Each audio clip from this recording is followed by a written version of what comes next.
The Ghost of Grunwald. How two German generals crushed an empire in 5 days. August 26, 1914. East Prussia. While the world watched the German juggernaut smash through Belgium toward Paris, something unexpected was happening in the east. The Russian steamroller, that terrifying mass of millions that Kaiser Wilhelm II had nightmares about, was pouring across the border into German territory.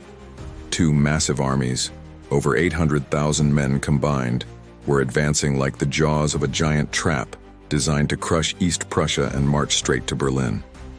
By August 30th, one of those armies would cease to exist. Here's what makes Tannenberg electrifying. It should never have happened the way it did. The German Eighth Army was outnumbered nearly 2-1. Their original commander, Maximilian von Prittwitz, had done exactly what you'd expect when facing overwhelming odds. He panicked. On August 20th, after Russian forces won a skirmish at Gumbinnen, Prittwitz telephoned Supreme Command with a message that sent shockwaves through Berlin.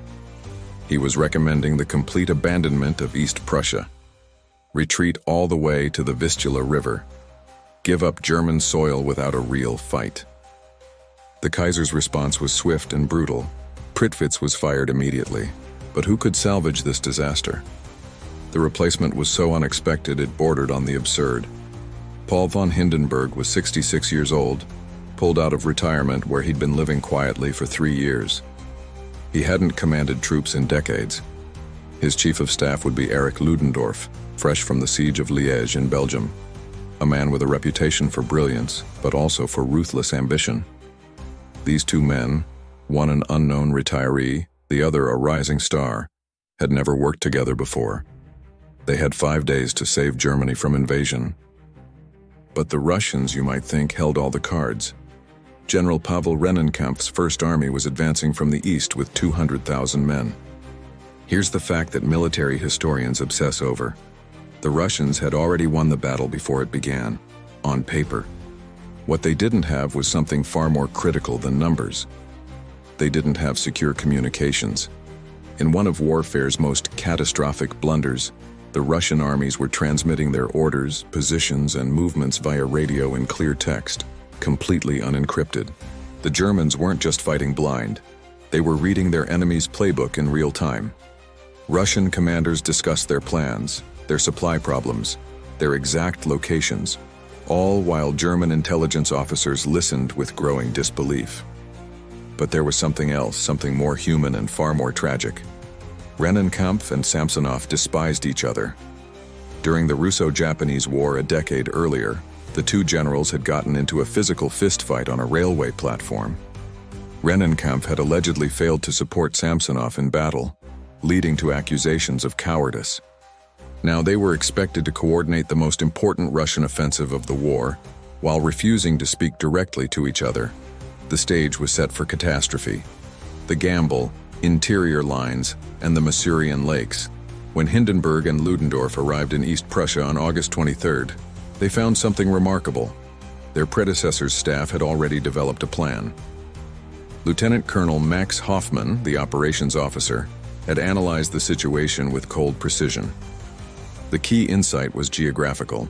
The Masurian Lakes, a vast network of waterways, forests, and swamps, created a natural barrier between the two Russian armies.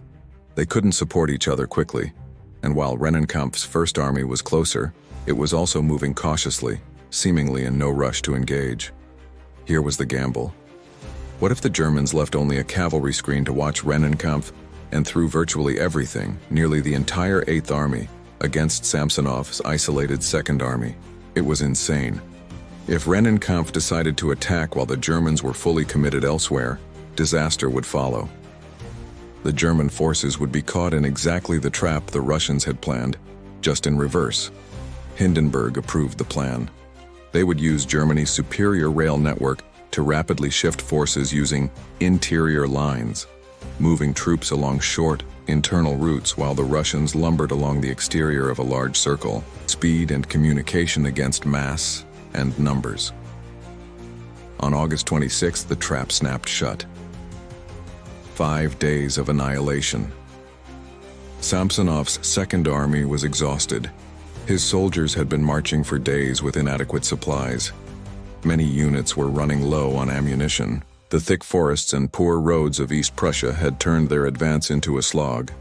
But Russian intelligence assured Samsonov that the Germans were retreating before him. He pushed forward, believing victory was within grasp. He was marching into a noose. The Germans struck from three sides simultaneously. On August 26th, German forces hit Samsonov's flanks while he was still pushing forward in the center. By August 27th, the situation was deteriorating rapidly. Samsonov finally realized he wasn't pursuing a retreating enemy. He was surrounded by one. The Russian center briefly broke through German lines at Ustau, offering a glimpse of hope. But it was too late. German reinforcements arrived by rail faster than the Russians could exploit any breakthrough. By August 28th, entire Russian corps were being enveloped. Communication broke down. Units lost contact with headquarters. Artillery ran out of shells. The real horror came on August 29th. Russian units, surrounded in the forests around Frogenau, attempted to break out. They were cut down by machine guns and artillery. Entire regiments surrendered en masse, stumbling out of the woods with hands raised, having run out of food, water, and ammunition. The Germans captured so many prisoners, over 92,000, that they didn't have enough guards to manage them. General Samsonov, realizing the magnitude of the catastrophe, wandered into the forest on the night of August 29th. His staff heard a single gunshot. They found his body the next morning. He had shot himself rather than face the shame of what had happened. The body count and the myth, Count and the Boum. By August 30th, the Russian Second Army had been destroyed. Not defeated, destroyed. Over 50,000 dead or wounded, another 92,000 captured. Hundreds of artillery pieces seized.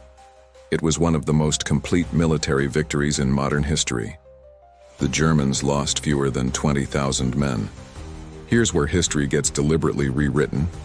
Hindenburg insisted on naming the victory Tannenberg, rather than using the actual village names where the fighting occurred. Why? Because in 1410, at the medieval Battle of Grunwald, called Tannenberg by Germans, Polish-Lithuanian forces had crushed the Teutonic Knights in one of the Middle Ages' bloodiest battles.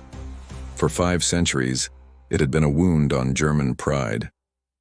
Now, Hindenburg declared, that ancient defeat was avenged. It was propaganda, pure and simple. The actual battlefield was 30 miles away from the medieval site. But it worked brilliantly.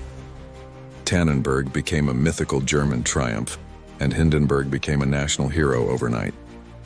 The ripple effects that changed everything. Tannenberg's impact cascaded far beyond East Prussia. Russia's strategy, which had depended on rapid offensive action, was shattered. Grand Duke Nicholas ordered a general retreat. The confidence of early mobilization evaporated. Russia would never again threaten German territory with the same force.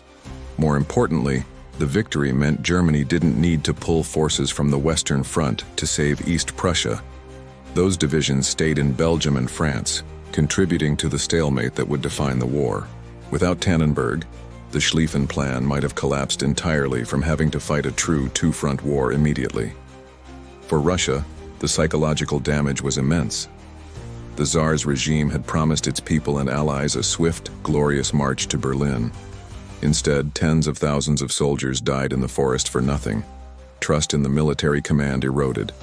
The seeds of revolution, still 3 years away, were fertilized in the swamps of East Prussia. The dark legacy. But here's the final twist that makes Tannenberg truly haunting. Its success helped doom Germany. Hindenburg and Ludendorff became convinced that Germany could win the war in the East if only more resources were committed there. They pushed for Eastern offensives while simultaneously demanding victories in the West.